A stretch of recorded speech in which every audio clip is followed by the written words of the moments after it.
Thank you, Amara.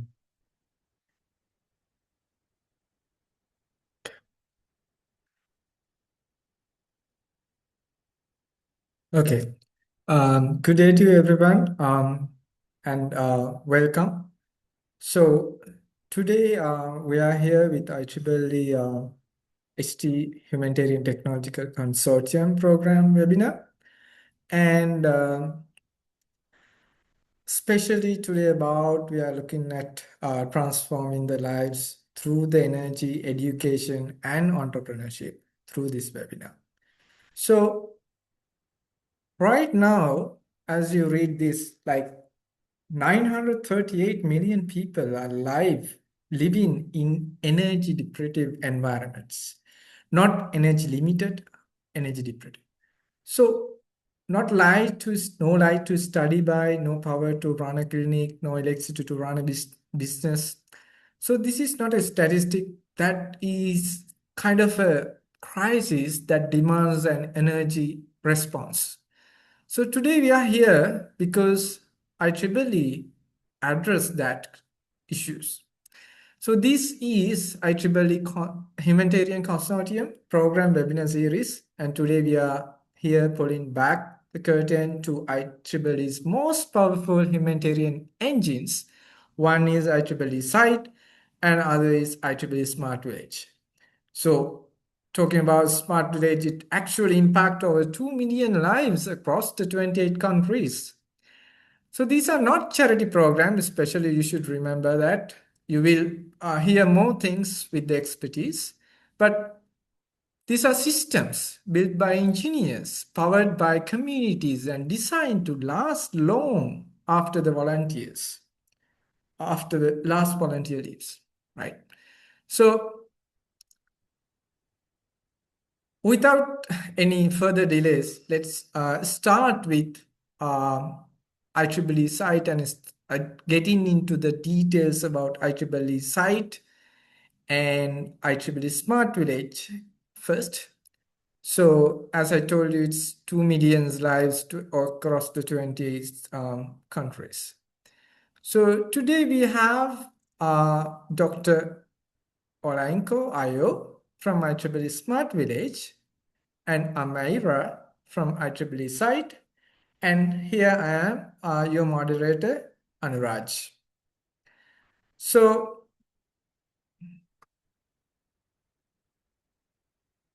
Dr.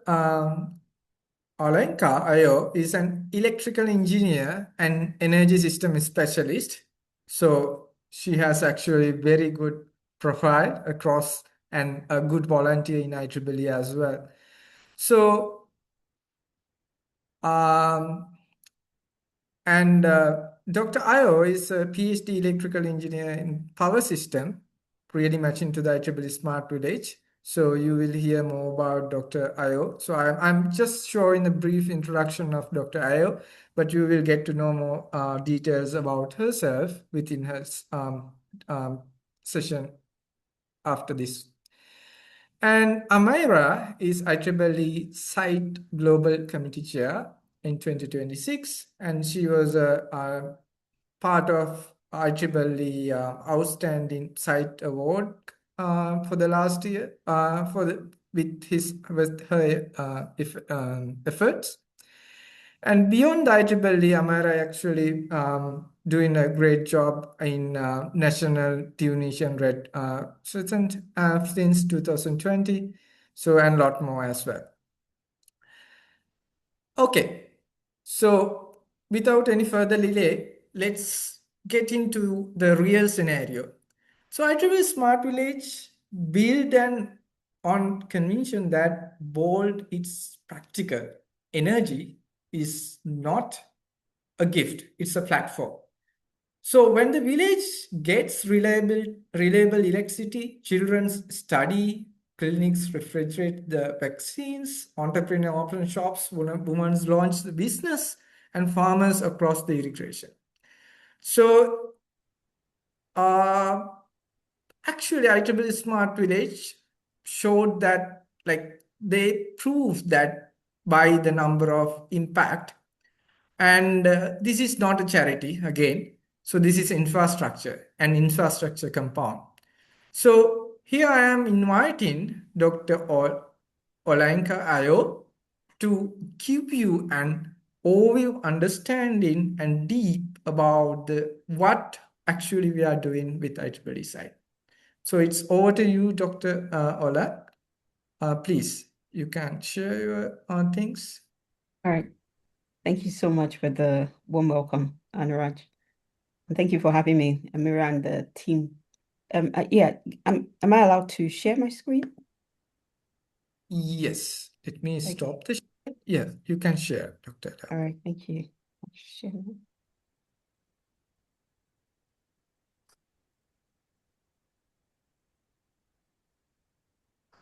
Okay. Let me know. Can you confirm you can see my screen? Yes, I can see your screen. All right. Thank you so much.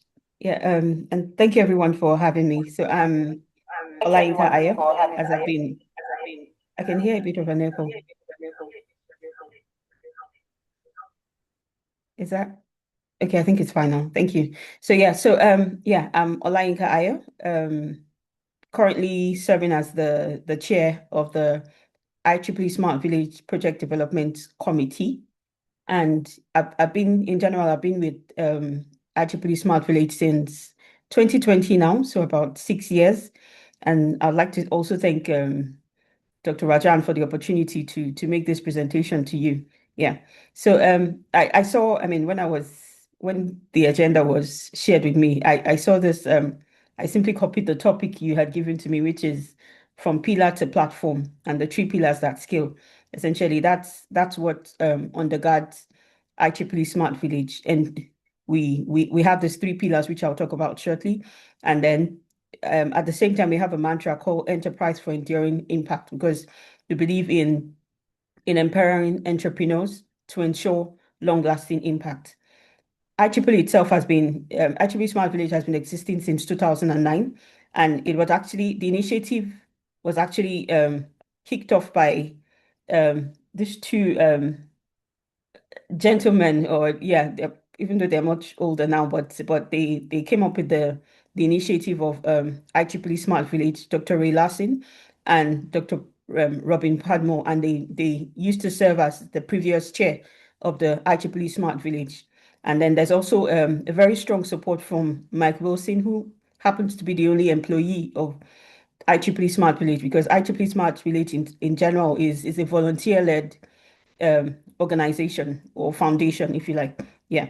So in terms of our current executive committee, it's headed led by, or this current sitting president is Dr. Rajan Kapoor, and then we have quite a lot of vice presidents who support the work he's doing based on different expertise that he bring to the team. And apart from that, there's also a very long line of committee chairs, of which I sit on one of them. And the project development committee is one of the central committees in the IEEE Smart Village organizational structure. Yeah. And then at the same time, we also have regional committees, essentially committees that sit within 5 different regions across the world. And I'll talk about that later. Yeah. In general, IEEE Smart Village, as you may or may not know, is that we're a non-profit, but we're non-profit that offers seed funding to early stage entrepreneurs or early stage grants and opportunities for entrepreneurs who would like to bring some kind of solution to their different community. Yeah, and at the same time, we also provide remote business support to these entrepreneurs. Basically, we're the type of organization that, not even when we give the funding, we also provide the support, additional support that our entrepreneurs we need for a very long time. Yeah, and I'll share specific examples later of people that we supported from the start, and we're still supporting even till now, not just with funding, but with helping them to build their businesses. So yeah, like I mentioned, so IEEE is not just a one-time project funding organization. It's actually an organization that works closely with local enterprises over years, helping them to grow from early ideas into lasting ventures to so that they can achieve self-sustaining economic and social values in the different communities for which they deploy the solutions. So the work, like I mentioned earlier, is powered majorly by volunteers and staff. And we're very committed staff because you can imagine people who aren't necessarily paid but have to show up to essentially drive the mission and the vision of the organization. So we have a lineup of them, and we welcome even many more volunteers who might, or people who might be on this call that have interest in joining the ISV. Our goal in general is that we bring different sorts of expertise to the table. Just so it doesn't matter what walk of life you come from, you always have a place within ISV. In terms of the IEEE three pillars, so like I mentioned, we're not the type of organization that just provide funding or ask or look for proposals where people are looking to just donate technologies in the community.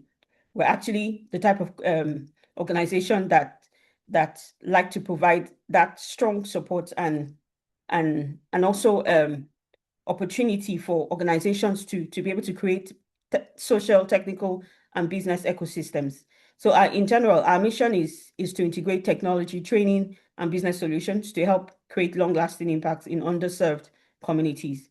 And what undergirds this mission is our three pillars, which we've called education, electricity. Sometimes rather than electricity, we say energy, and even sometimes we say technology, because we're one of the things that has evolved from our track, the projects that we look at is that we look at electricity enabled technologies in general. So it's not just about installing solar panels, but we look at what about installing like a solar powered irrigation plant in a community. So, that sort of things. And we also drive enterprise. What do I mean by electricity? Like I mentioned, there are electricity-based systems like water pumps and more. And the goal is for these technologies to power homes, to power businesses, and also health system, whatever the nature of the situation is. Apart from that, we also, the education arm speaks to not just the academic education, but education which enables or empowers people to be able to do some kind of business or improve their lives. We're quite we major quite a lot on in educating people in things and skills that can get them to improve their lives. At the same time, like I said, we also support enterprises that show very profitable or sustainable business plans. So the business plan is a very strong requirement from us. And as much as possible, we've been aligning with the SDGs since 2009. Yeah. So you can always fit the SDGs into the these three pillars that we've talked about, and also into the different types of proposals we actually have go through our system. We believe that to make enduring impacts, proposals must, in general, meet these three pillars and also meet additional requirements, specifically speaking to local leadership. So, local leadership in this case would mean where we believe in entrepreneurs who are indigenes of the communities, or they don't necessarily have to be living in that community, but they should be people who are well aware of that community for which they're looking to provide a solution. We also believe in entrepreneurs charging a fee for goods. So, and how we believe that you can actually build sustainable businesses or sustainable solutions within communities. So, if in business plans, we always expect that whatever technology is being deployed would end up being charged. I mean, yeah, people would end up being charged so it's a case of having businesses who can sustain themselves. At the same time, we're very strong on community engagement. We always believe it's the very first thing you must do when you get into a community. So you always have to um, show that track record of interacting with the people in the community, ensuring that they need that solution, and also have some level of willingness to invest in that solution. Yeah. So these are examples of people we've who have gone through our systems and new people. So I'm sure a few people on this call might be aware of Ifeanyi Orejaka, who first received funding in 2012, and then we have Henry Ray, who received in 2016. But the latest news that we've received is how these two entrepreneurs who started off with their first seed funding from IEEE Smart Village, they've gone on to secure even much more additional funding of 119 million from the International Finance Corporation, that's IFC, to be able to power more villages and homes in Nigeria. Apart from that, we also have the entrepreneurs you see below are new people who are in the pipeline and have recently gone through our system. Quite a lot of them have received funding, and essentially they're developing budding businesses and solutions in the community. Yeah. I know there was a requirement of me to show an example of a typical project that has been able to adopt the three pillars and how they link together. And this is an example. I specifically put this project because it's quite interesting.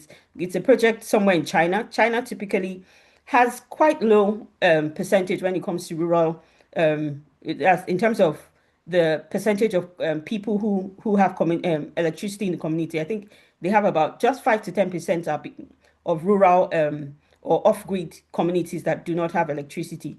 And here's an example of a solar plant being installed in this particular community. So solar plant is being installed in this particular community to be able to power their. So this solar plant is powering their essentially the feed processor that they used for their sheep. It's also powering granaries, like storage spaces for poultry processing food, or things that essentially products from poultry processing products is another thing for which they process on this plant. So, and by providing that solution, they've been able to empower this community or local farmers within this community to be able to build their business further. And at the same time, they've been able to empower this local farmers to, so by making money off their agricultural products, they are able to pay for the electricity for which they are buying, and that's how money is being generated within the community. And what you have right now is essentially a community solution that is funding itself. So yeah, this is a very typical example of how the three pillars fit together. Yeah. I'll finish on this slide. Is that um, in general, our vision, the vision of ISV is a world where we believe everyone should enjoy equal access to electricity, education, and to grow opportunities and leverage change for themselves and others. And we believe that in order for us to be able to do that, we cannot do this by ourselves. So we always welcome volunteers. We always welcome entrepreneurs. We always welcome people who are solution providers and have identified very strong problems within community to come into our community or ISV community or our network and be able to participate in this vision, because we believe we can achieve it alone. So thank you so much for the presentation, and I welcome questions. Thank you. Thank you. Thank you, Dr. Ayo. That's Yeah. really great to hear about the IEEE Smart Village, how it supports and what are the aspects, and especially about the three pillar models in Yeah. practice. So I do have a really interesting question for Amira regarding the IEEE site, like how IEEE site turning these local volunteers, like local volunteer energy into the measurable lasting impact. Because we have seen so many active projects through the IEEE site, and kind of a similar things support into the IEEE Smart Village as well. So can you take us inside what is actually looks like when site group identified a problem and builds community trust and deploy a solution that works? So would it be possible you to explain that, Amira? That would be really great. Yeah, thank you. Thank you so much, Dimoti, and as well, Ola, for sure. We will be building on her presentation, just following up on her great presentation before answering your amazing question about lasting impact with volunteers. Is really good to mention that IEEE Smart Village has multiple opportunities, and it represents part of the Humanitarian Technology Consortium. Um, which all the programs are 7 in total. So going back to like building on Ola presentation and going back to your question, which is basically how we can actually have more like measurable lasting impact with the representation of IEEE side. So first of all, IEEE side, for those who don't know, it's a global network where we actually have multiple IEEE volunteers, and we just reached 87,000 members all over the world. And I'm so proud of each site member. Keep working, keep doing your great impact. So we're partnering with the underserved communities, which is similar to Smart Village, as Ola was mentioning. And we partner as well with local organization or NGOs to leverage technology for the sustainable development. So to have a study group, like minimum, you need to have 6 IEEE members, but the secret, it's not the number itself. Well, the secret is more about, like, going back to your question, is the relationship that forms before a single line of code or a solution or a prototype is installed or implemented. So it's basically how to have a lasting impact. It's more like a pipeline, starting with the first step, which is the community. So Ola presented the community needs, and she mentioned how we really need to start with the need of the community. If you have a solution, go ahead and just reach out to Smart Village. The same thing basically with IEEE side, which is like we are starting with focusing on the community first, and it's more like the community needs assessment. So the study group is itself like does not arrive with a solution and then looking for a problem. And this is the mistake that a lot of groups start. We don't start with the solution and then we go further looking for a problem. It's the opposite way around. So the starting point for every project is the community need and the community problem itself. And it's determined together with the local organization or the local partners or the like people in that community itself and the leaders in that community. So I always say it and I keep saying it, if you want to have a project that is supported by the HT Consortium and the HT program, particularly side or Smart Village, you need to think more of a people-centered project or a human-centered project or a community-centered project, rather than starting with the wow technology or a particular technology that needs to find a use. The second step of the pipeline, it will be like the trust itself before technology. And I'm saying this from a real experience. Like the technology comes last in that pipeline. Like you start with the community and then you build a sort of a chain or a pipeline of a trust. Like they start trusting you. It might spend weeks, sometimes it might spend some months in like actually listening to sessions before proposing anything, because you need to make sure that this solution is gonna tackle a specific challenge in that community, and you will make sure that the community afterward will keep using it and make sure to make it sustainable, because the sustainability part is so important. The last step is aligning the impact measures or the KPI or the success factors. Like teams need to ensure in this pipeline to have actually an impact, that this solution is actually aligning with the impact measure that they are already defined after listening to the community, building the trust, making the human-centered design needed. And then they need to make sure that all the way along creating their solution, it needs to align with the impact measurement and aligning with the United Nations Sustainable Development Goals or SDGs. And this the key to keep like every local project or in your question have a local lasting impact, recognized, and have an accountability framework. So the results, when the pipeline is followed, it will make sure to have the impact, to make the local volunteers involved, the local community involved, and then with having a long lasting impact, sustainable project, a human-centric project.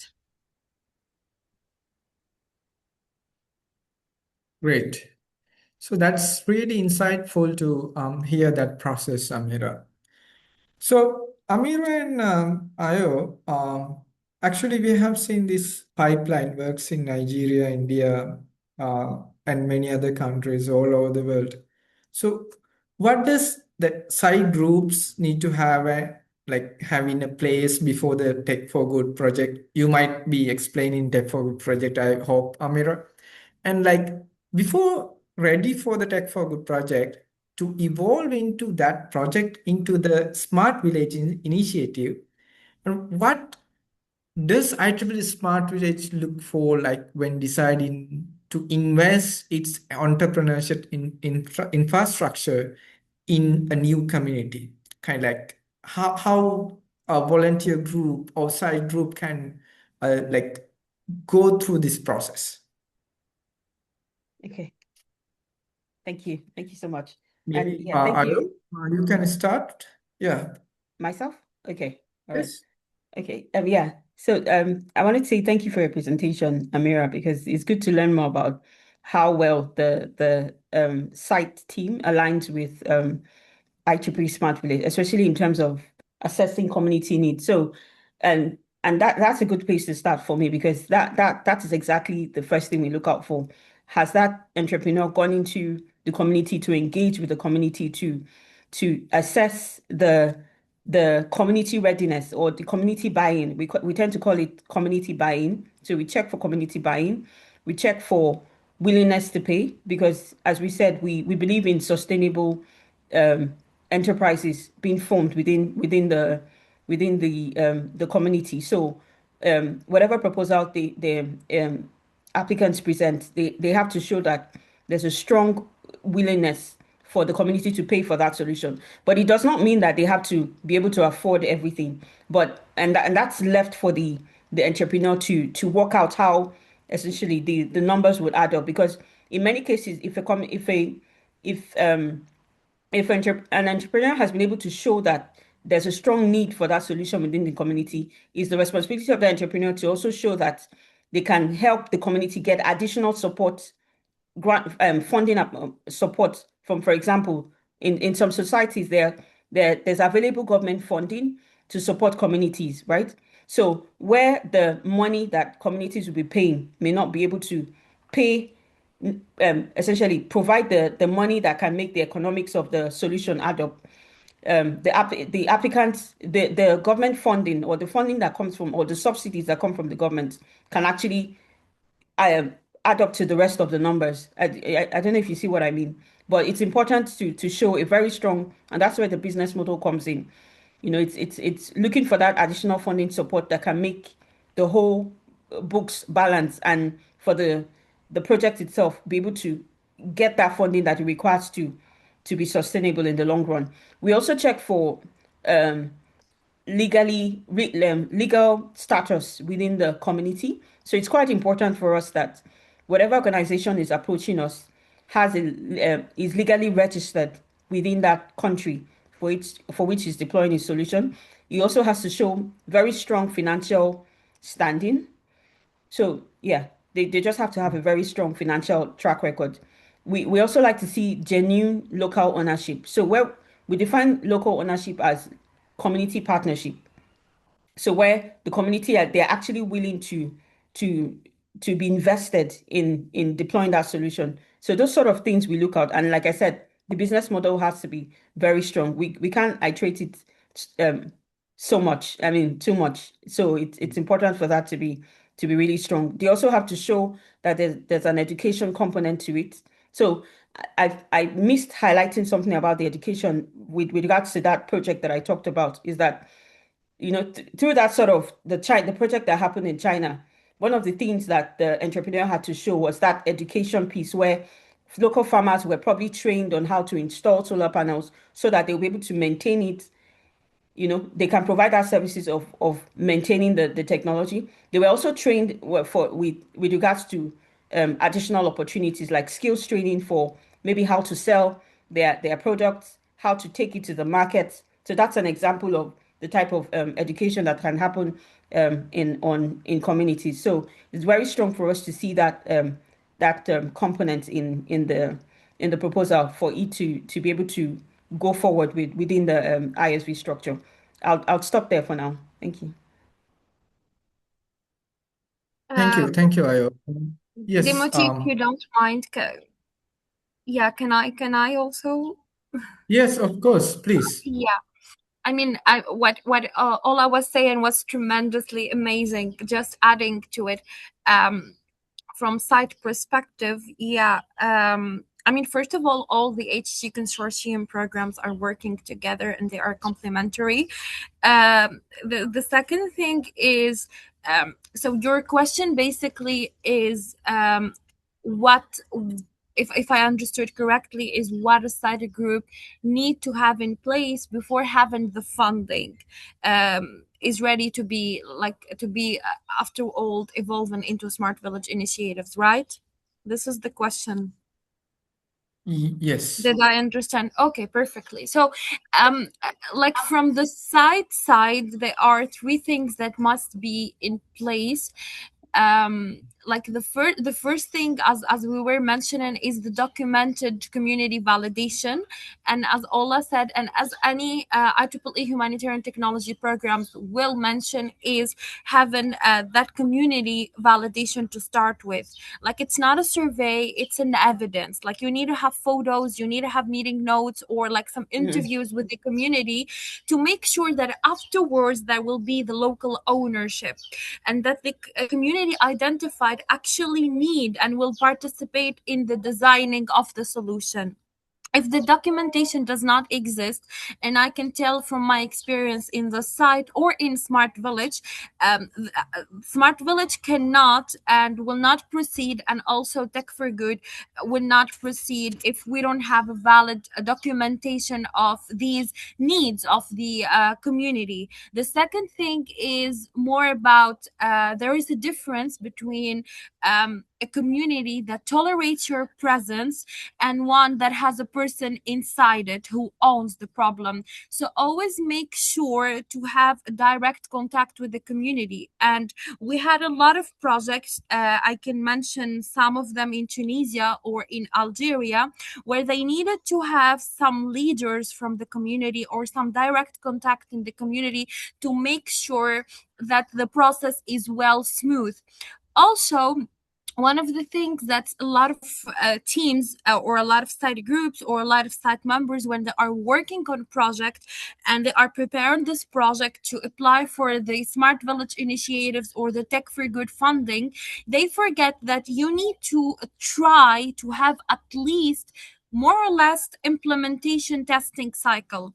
And you might ask, what does that mean? Well, the site group should have at least try to have scenarios, testing, and troubleshoot the solution at least once, or trusted the cycle and tested it, not just only like theory or designing it. Tech for Good funding, precisely, they do exist to support these grassroots IEEE member projects that actually tend to implement technological solutions to sustainable development challenges. And Tech for Good throughout the years, and also Smart Village, so we prepare site members throughout the site, and we follow the momentum or the steps of learn, build, implement with each site group.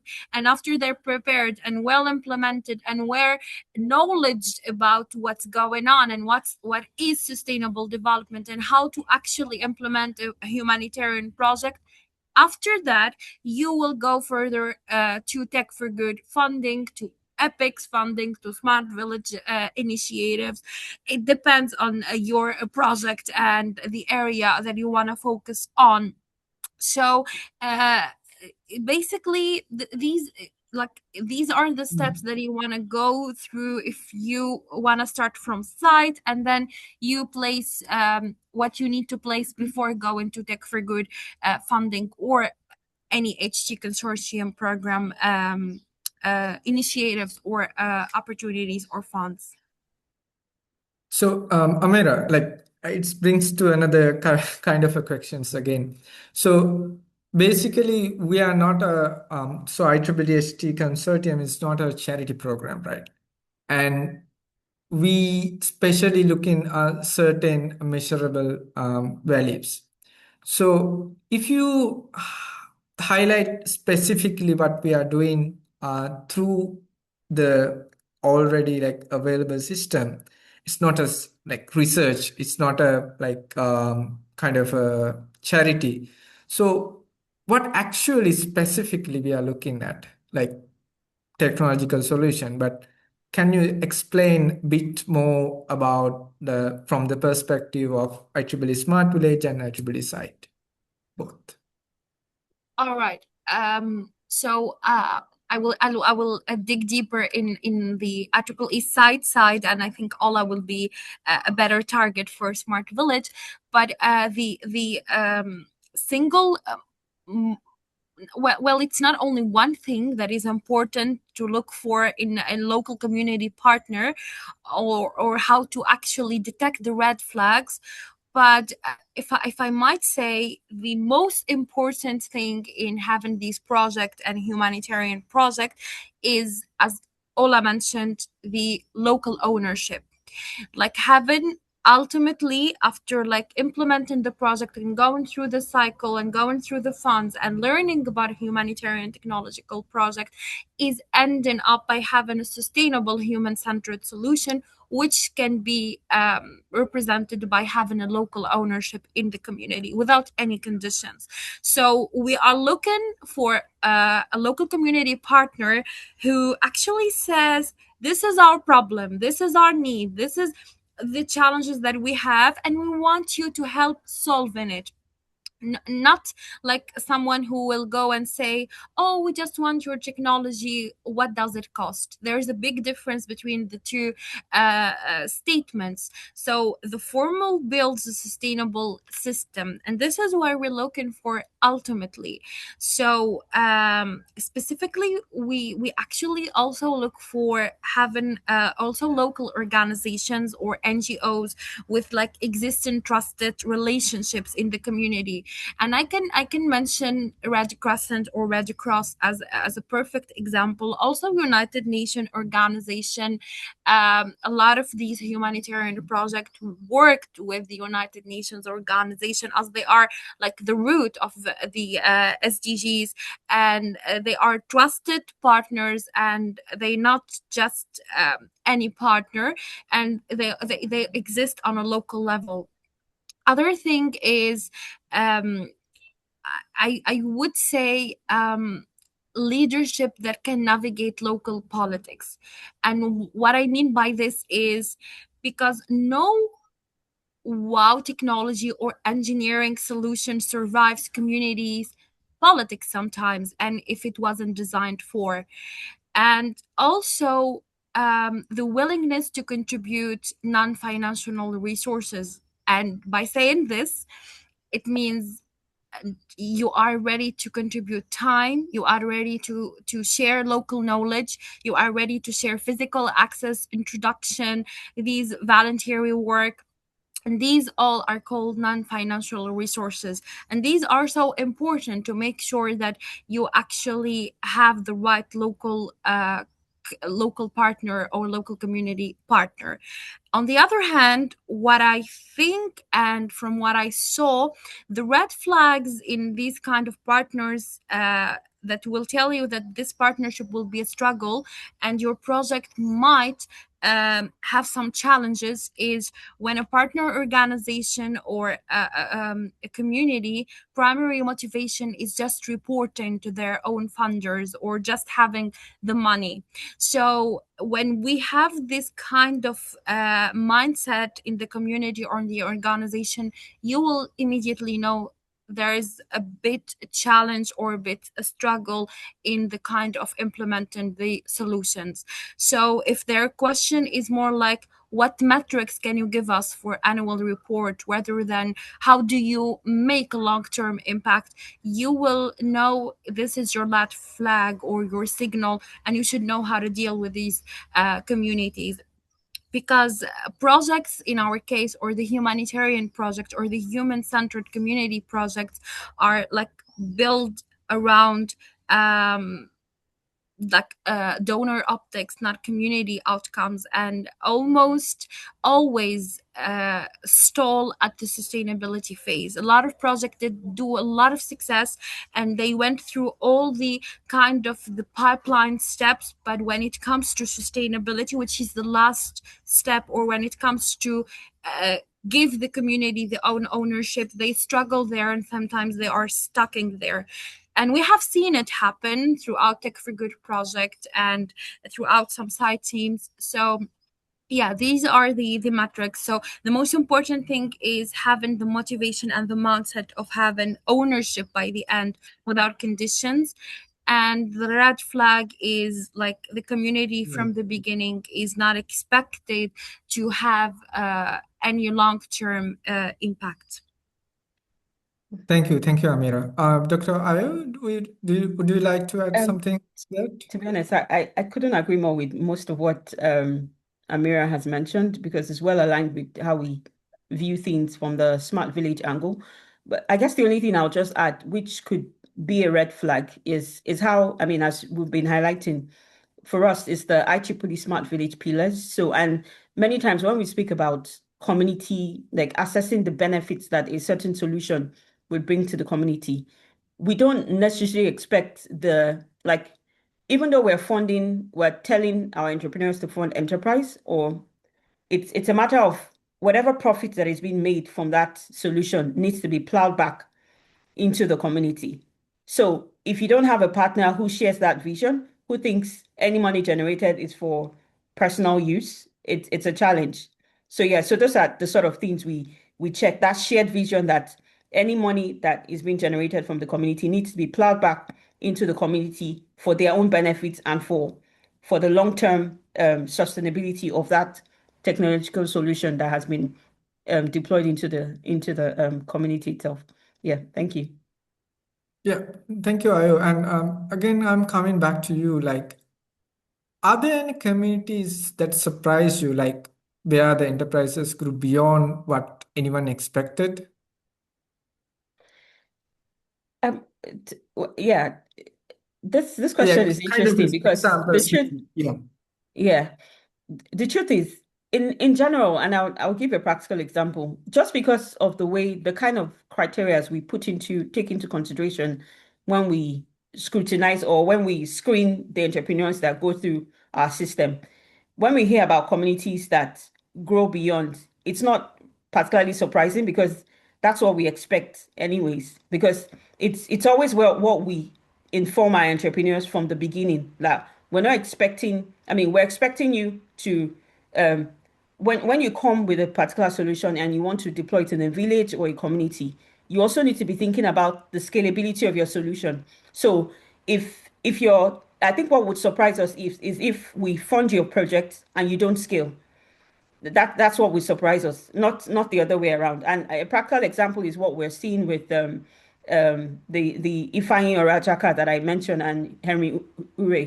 The fact that they've gone on to secure this large funding is not surprising to us. And like we said, we haven't stopped supporting them, because in the midst of them receiving this funding to be able to electrify even a very high number of villages, we're also still supporting them with some certain documentation. So yeah, so our support never ends. So we always expect whatever community that receives that grant funding from us to grow beyond what they've initially stated, and we always ask for that component in our applications. Yeah. Okay, so here another scenario for both of you, right? So let's say a kind of an NGO comes to you and they have a proven technological solution, like let's assume like clean water filtration, solar powered cold storage, kind of a digital health records, or anything, right? Let as example. So, but they have no power, infrastructure, and no funding pathway. So, can you both walk us through exactly how they should engage with combine of these resources of HT Consortium? Maybe Amira, you can start. Yeah, I would start. So yeah, I couldn't agree more with what Ola was saying about the local partnership, about the NGO itself. When it comes to like, it has a proven solution, but they don't have a power infrastructure or no funding pathway. I think the first step is not applying for anything. Step one is more like a conversation with the nearest site group. Find yours. Like if you are part of an organization or NGO that has a proven solution, a proven architecture, a proven design, you can reach out to the nearest site group, and you can find, actually, if you are not a site member, Brittany has been sharing the links in the chat, check them, and you can find the nearest site group to you through our site website, which is site.ieee.org/group/find a group, a site group. So the exact pathway is to connect with the CIDA group. Like the CIDA group can conduct this community needs assessment that we have been talking about since the start of this webinar, alongside the organization itself, to actually validate the technology and to validate the solution that is proven. And then we will have its final context, not just theories. We need to have the practical aspect to use this case. And secondly is the search for funding. And this is the normal cycle for any solution. So we start proving the community need, then we prove the technology, and then we search for funding.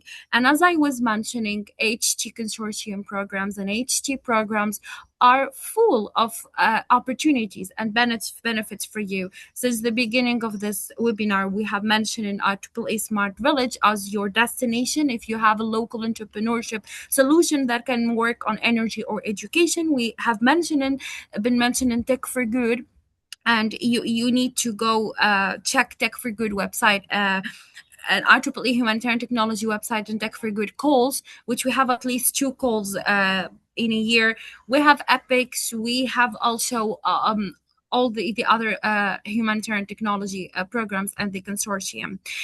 So this is for the funding part, and then we build toward the smart village in this case, which they are our guests. So, like for instance, One Tech for Good delivers a validated a proof of concept. The project has the documentation. The community trust is validated and proved, and we have operational data to apply to IEEE Smart Village Enterprise Infrastructure Program. And here comes the role of IEEE Smart Village after all this is to help and I'm so sorry. It's to help and to support the project. So the pipeline is basically start with the site group to build the trust and to know the community need, then go to Tech for Good or any humanitarian program or consortium programs to have the seed funding and the proof of concept, and finally we can go to smart village for like scaling and sustainability. Cool. Okay. Yeah, and I can continue from here. Is that I think when hearing you speak, Amira, I see how beneficial it is to actually go through the site first, pathway first, because I believe any NGO or enterprise that comes through that path and into the smart village system, it will be a much smoother pathway. So for us in smart village, our first point of contact is always the regional committee. I mentioned earlier how we have 5 regional committees. So 5, that's one in Africa, one in the South Asia, China, Latin America, and North America. And everything is online based. There's no specific location, but the goal of the committee is to assemble volunteers and entrepreneurs from different parts of the different regions for which they cover. And then what they do is that by inviting entrepreneurs, for example, anyone who has gone through the site for Tech for Good program, they already understand, they already have that proof of community engagement. So what the regional committee only has to help them do is bring them up to speed with the IEEE smart village processes and the smart village process funding pathway in general. Right now, we have two pathways into the smart village system for applying for funding. Generally, IEEE Smart Village provides funding for up to 25K. That's one funding pathway for projects who would like to have some kind of proof of concept of their idea. So it's almost like taking the Tech for Good idea that was, or the site idea that was deployed in community, and then getting additional funding, this 25K funding, to scale up and prove their concept. And then there's another pathway which allows the applicant to apply for up to $200,000. And $200,000 is, it typically goes to applicants who have had that proven path of proven that proof of concept is what I'm trying to say. Sorry, that they have that proven path, or that established project that they've deployed, and what they would like to do next is to scale that idea to other communities. So those are the two funding pathways that they take. So the first point of contact is the regional committee in that specific region that you would like to deploy your solution. You can always reach me to ask for the specific contacts wherever your project is. And then once you go through the regional committees is when you then come to my own committee, which is the project development committee, because we're the ones who actually review the proposals that applicants submit. Yes.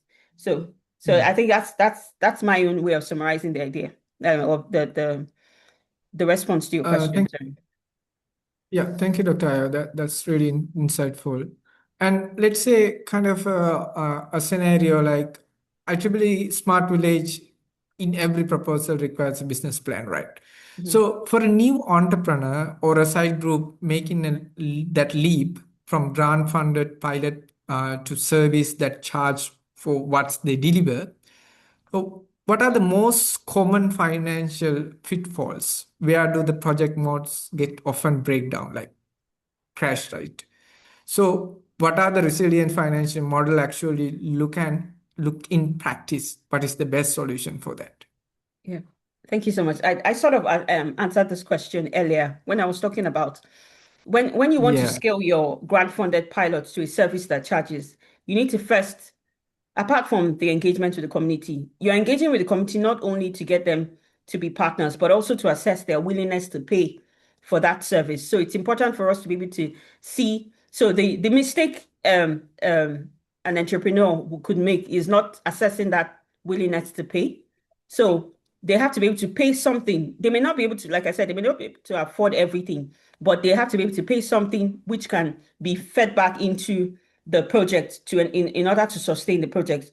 But the additional advantage that can come from really looking at a very resilient financial model would be identify alternative sources of funding, right? That can essentially build up the initial financial case you're bringing from the community being able to pay something for the service. So, for example, that we expect such an entrepreneur to be looking for government subsidies that they can use to add, they can layer on what the community is paying. We're also aware that there are investors, for example, in countries who are willing to fund businesses. So it depends. So we are always, so in order to show that resilient financial model, it's looking not at the willingness for consumers to pay, and also looking for additional sources of funding within the country, which we know very well would always be available. Yeah. Okay. So throughout this whole, yes, Amira, please. add No, your I mean, comment. Ola just said it perfectly. Perhaps I would add just one pitfall. I mean, we've been talking about like pitfalls, and we've been talking about steps from the beginning of the webinar.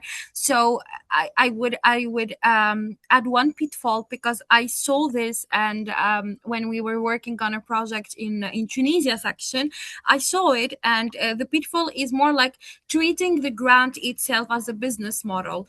And this, a lot of study group actually did it.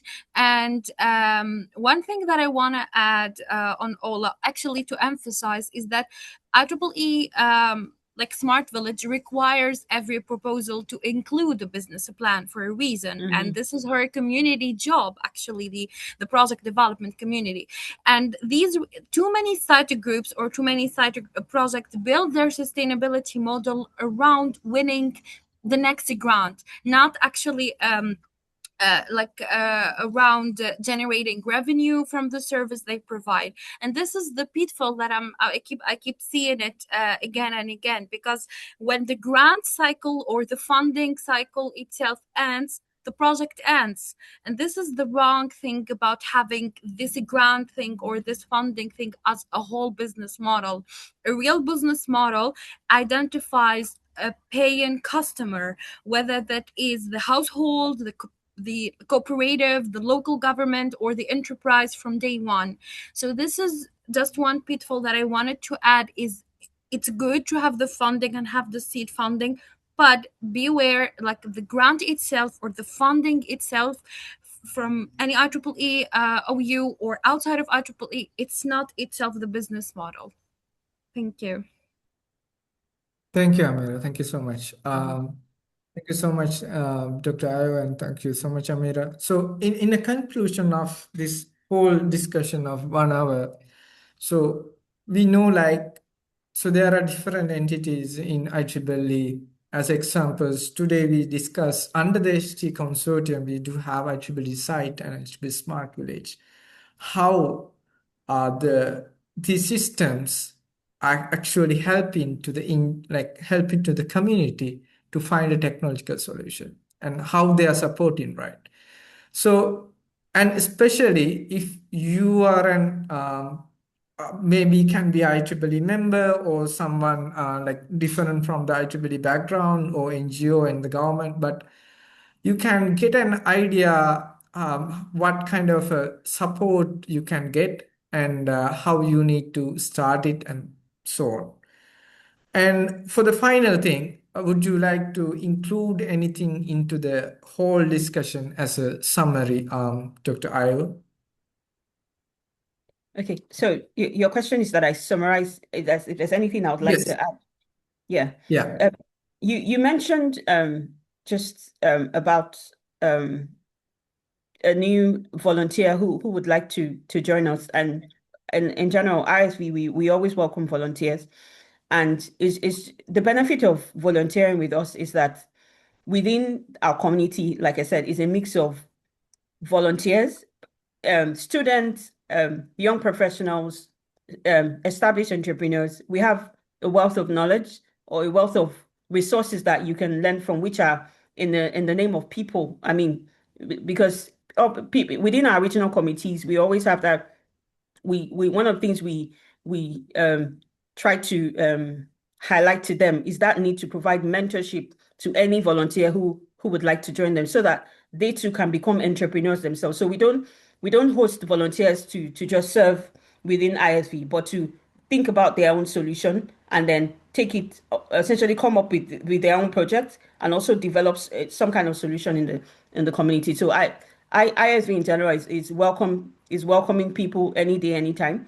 Our funding pathways, I would say, is not necessarily advertised the way it's advertised by like Tech for Good, but the minute you come into the committee or the community, you will get to learn about the opportunities that there are, and how we always work with volunteers at every point or at every stage of the application process. But thank you very much. Like I said, I think the overall point is just like we've highlighted. It's important for us. It's about community engagement, and it's also about business plans, because we would like to to essentially have long-lasting, impactful enterprises in rural communities, because we believe that that's the way to transform communities, by having those sustainable communities in general. Thank you. Thank you, Dr. Amira, anything? Yeah, I will keep it short to respect the timeline. Just a small conclusion, and then we can take the Q&A. So it was an absolute pleasure having Ola with us representing Smart Village, and as always, it's really great honor to hear about the IEEE HG Consortium program, and in this webinar session is IEEE Smart Village and all the opportunities and all the different benefits that comes with it. So what I can say is, like, briefly, what we discussed today, it is really interesting, and it's full of information. You can go check the chat if you need any kind of information, and this is recorded, it will be shared with you. But what we discussed today is bigger than the technology itself, because the real challenge that we're facing nowadays, it's not that we don't have a solution or we don't have ideas. The solutions do exist, and we know how to generate clean electricity. We know how to have power clinics, or to strengthen agriculture. We know how to build digital education system. The real challenge here is how to actually can build systems that allow every community all over the world, not just the wealthy ones, to access these solutions sustainably. And this is actually what we're doing in IEEE site, IEEE Smart Village, in all the IEEE HC programs and consortium programs in the IEEE humanitarian technologies ecosystem in general. So IEEE site empowers these local innovators to identify the community needs and to help the design of the solution, and the impact is already measurable. It's a whole like impact cycle working together. We're helping to create through Smart Village jobs. We help the local entrepreneurs, and as Dimuti in the beginning said, a Smart Village impacted over 2 million lives across 28 countries, which is a big number. And IEEE site is working on over 87,000 site members all over the world in more than 300 site groups. Bear that in mind, have the motivation to change the world. Perhaps the most important number is every one of you attending, and every one of these projects started with a volunteer, with a student branch, with a local engineer, with a leader. So please like try to help the world, and you have all like you are really privileged, and you have all the tools through IEEE humanitarian technology programs. Thank you so much. Thank you, Amira. And without taking time, actually, we have a small token of appreciation for you both, for your time and the support. Dr. Ayo, this small token of appreciation for you. And thank you so much for joining us today. And Amira, thank you so much for your commitment and your support. Okay, Thank you so so you much. can reach out to the IEEE Smart Village and IEEE site through these emails, and please get in touch with us with the newsletters and our groups and our website. So thank you very much for joining everyone from the today's session, and we hope everyone got some very insightful things about the IEEE consortium, about IEEE Smart Village and site. Okay, so do we